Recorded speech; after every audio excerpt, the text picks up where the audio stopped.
Olá, Ricardo Bravo aqui e você está assistindo Educação e Saúde. Me acompanhe nas redes sociais e te vejo na aula.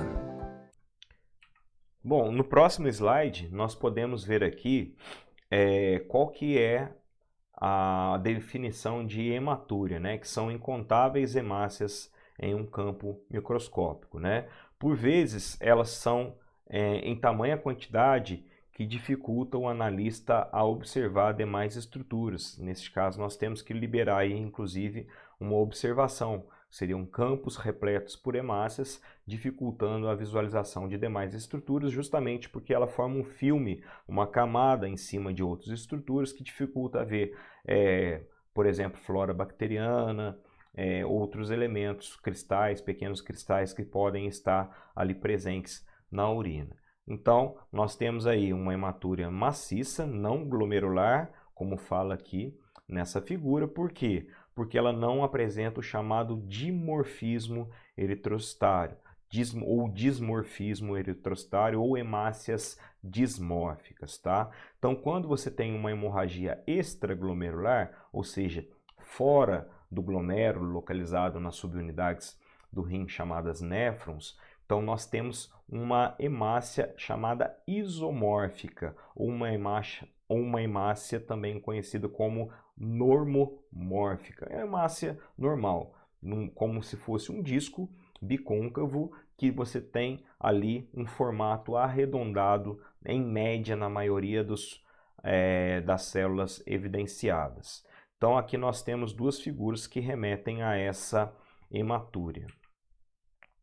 E depois nós temos as chamadas hemácias dismórficas, que são decorrentes justamente ao processo de hemorragia glomerular. Então, ela é um sinal patognomônico que ocorreu uma hemorragia de origem glomerular, tá? Então, é um indício muito forte. Por quê? Quando a hemácia passa pelo glomérulo, ela se deforma.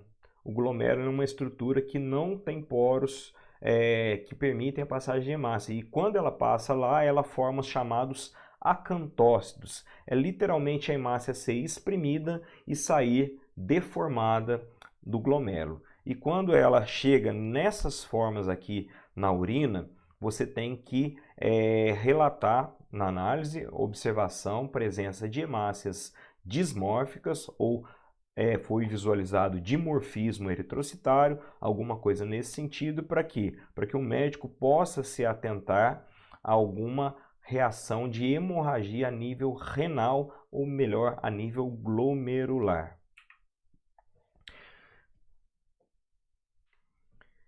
Posteriormente, nós temos as estruturas aí conhecidas como os piócitos, né? Os piócitos são nada mais do que os leucócitos quando passam para a urina. Então, eles deixam de ser chamados de leucócito e passam a ser chamados de piócitos. São estruturas bem arredondadas com granulações internas. Não dá para distinguir qual que é a origem desses piócitos, se é de origem linfóide ou se é de origem mieloide. Nós podemos até fazer uma coloração, porém não é muito indicado. A presença deles simplesmente já indica algum processo inflamatório, visto que eu disse processo inflamatório e não infeccioso.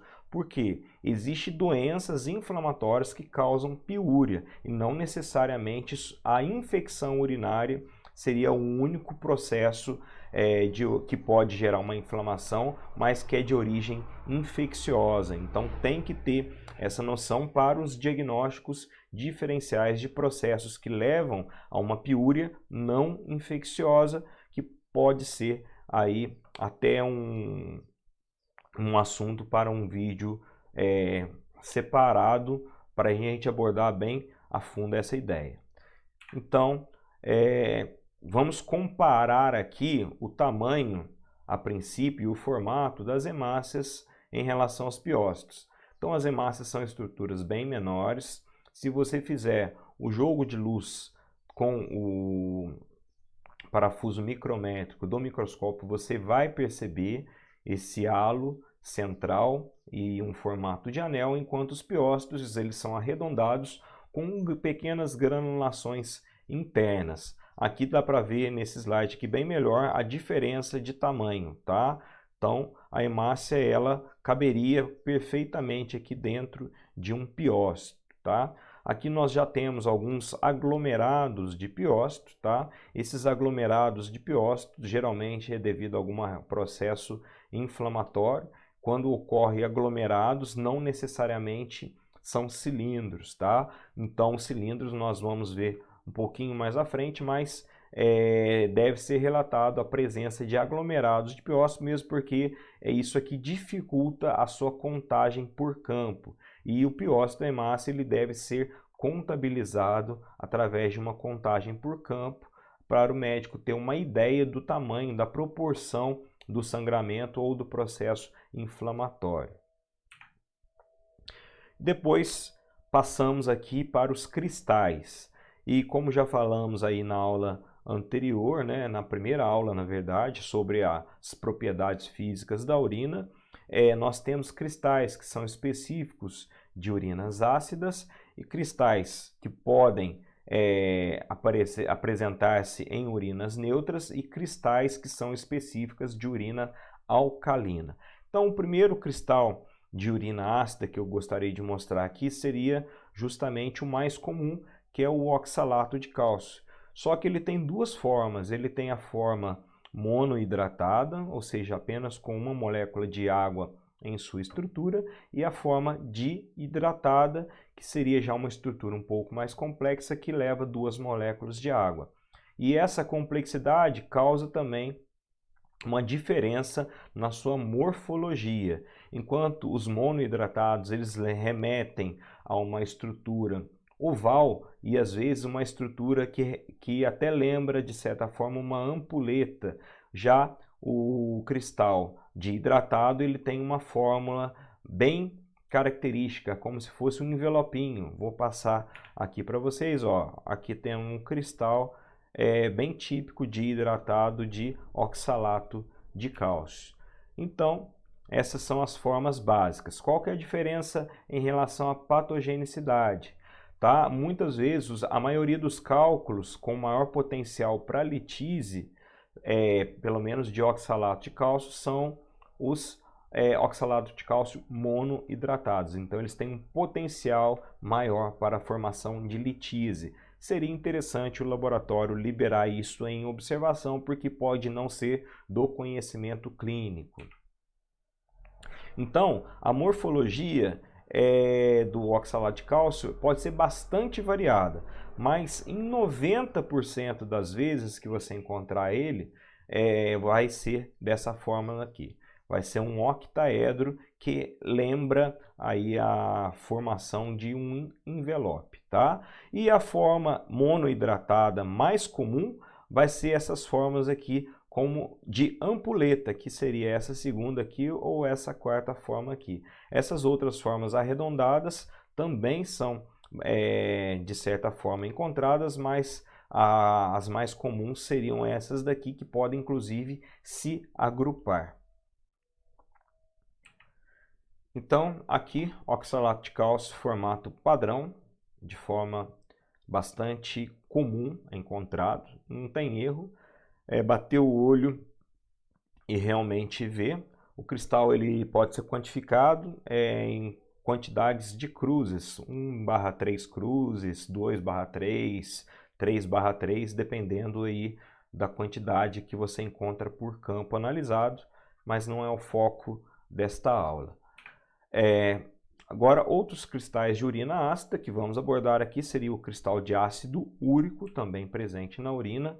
Esse cristal aqui, ele tem algumas facetas, você pode ver nele na faceta frontal ou pela faceta lateral. Então, é a mesma coisa dele estar assim e depois ele ficar dessa forma aqui. Então, pode ser que confunda um pouquinho as pessoas que estão começando. E teria aí uma terceira conformação que ele pode ficar sobreposto um sobre o outro, como se fosse uma rosácea. Então nós temos aí as rosáceas de cristal de ácido úrico. Então ele forma muito essa estrutura que é justamente o início de uma formação de um cálculo, tá? Só uma curiosidade, esse cristal aqui geralmente não é radiopaco, ou seja, não aparece no raio-x. Então a pessoa tem sinais e sintomas e muitas vezes pode aparecer apenas pequenos fragmentos dele na urina, ou mesmo a pessoa vai fazer um teste de imagem e acaba descobrindo acidentalmente cálculos aí alojados, certo? Então, passando aqui para um próximo cristal de urina ácida que não são cristais comuns, temos aí o cristal de cistina, que é decorrente aí um eventual evento metabólico, que você tem deficiência e acaba por liberar cristais de cistina na urina. É um cristal hexaédrico, bem característico também, muito difícil de errar, mas também muito difícil de se encontrar dentro do laboratório, visto que as doenças metabólicas genéticas geralmente são raras.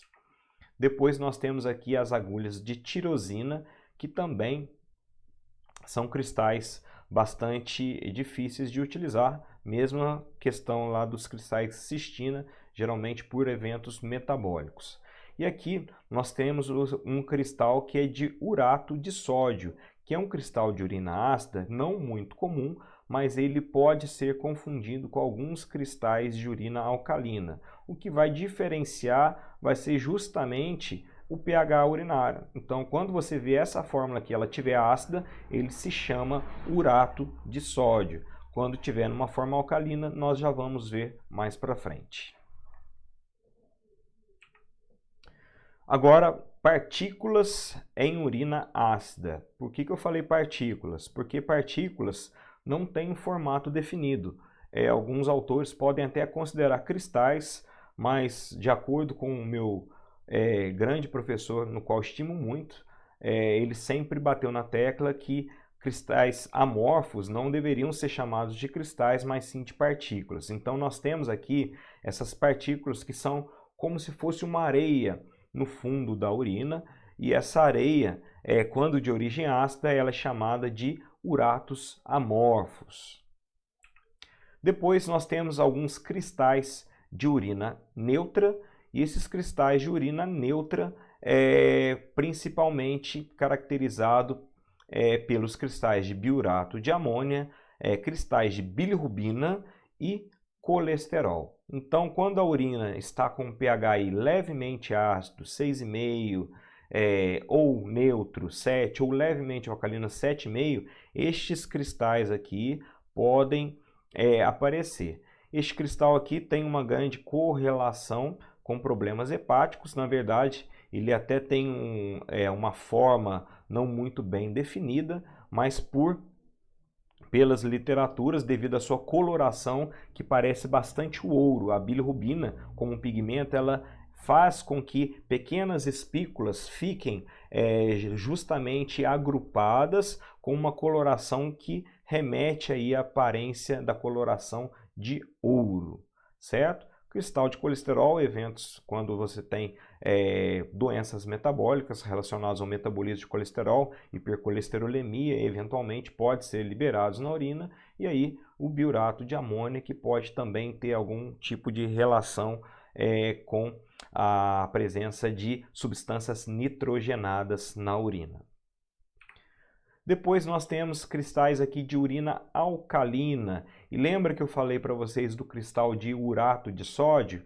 Aqui nós temos a versão do cristal de urato de sódio, só que em urina alcalina. Aí ele passa a ser chamado de cristal de fosfato de cálcio. Então, essa que seria a diferença, justamente o pH da urina. Então, alguns cristais, devido à sua aparência morfológica, você tem que fazer a sua distinção através da aferição do pH da urina, que é a etapa número 1. Então, por isso a importância de tomar bastante atenção na hora de anotar o pH urinário, que talvez seja preciso. Já o fosfato triplo aqui, ele é conhecido aí entre os analistas como cristal tampa de caixão, né? Então, ele tem uma morfologia aqui que lembra você uma tampa de caixão assim por cima, e é uma morfologia também bem comum de se encontrar. Ele precipita em urinas alcalinas, obviamente, mas é bem comum de se ver. Depois nós temos cristais de carbonato de cálcio, que são cristais de urina alcalina, porém qual que é o cristal que eles podem lembrar? Eles não lembram lá o cristal de oxalato de cálcio monohidratado no formato de ampuleta? Remete a morfologia parecida, porém eles estão em urina alcalina e geralmente eles formam este grupamento aqui bem característico, que é um coladinho na sua concavidade. Então eles fazem esse encaixe aí, mas podem aparecer de forma isolada também. E o biurato de amônio, que apesar de aparecer, eu coloquei lá em urinas neutras, a maioria das substâncias nitrogenadas levam à alcalinização da urina. Então, é uma urina que até então estava neutra, pode passar o tempo e elas se tornarem alcalinas, fazendo com que esses cristais aqui fiquem mais evidentes, se formam e fiquem evidentes.